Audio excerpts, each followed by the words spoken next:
একজনই, তিনি বিভিন্ন রূপে প্রকাশিত এই ধরাধামে। আমরা সকলেই আমাদের মনের ভাবানুসারে ভগবানের আরাধনা করে থাকি, কিন্তু আজ আমরা এই শুভক্ষণে সকলে মিলে সঙ্গীতের মাধ্যমে ভগবানের আরাধনা করব। সঙ্গীত হলো গীত, বাদ্য, নৃত্য, এই তিনটি কলার একত্র সমাবেশ।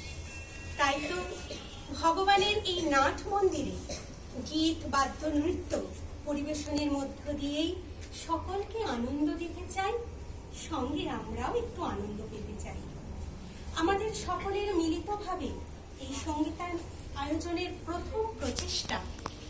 ভুল ভ্রান্তি হলে ক্ষমা করবেন। সরস্বতী মাতার পাদ ও পদ্মে তথা ঈশ্বরের পাদ ও পদ্মে প্রণতি জানিয়ে বিদ্যা, বুদ্ধি, বিবেক, চৈতন্য, বৈরাগ্য প্রার্থনা করে গানে গানে মঙ্গল দীপ জ্বালিয়ে আজকের অনুষ্ঠান শুরু করছি।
তুমি এসে হাত ধরো প্রভু, মঙ্গল দীপ জেলে অন্ধকারে কাজে করো প্রভু। তবু যারা বিশ্বাস করে না তুমি আসো, তাদের মার্জনা করো প্রভু। মঙ্গল দ্বীপে জেলে অন্ধকারে দুছো কাজে করো প্রভু। তবু যারা বিশ্বাস করে না তুমি আছো, তাদের মার্জনা করো প্রভু। মঙ্গল দ্বীপে জেলে অন্ধকারে দুছো কাজে করো প্রভু।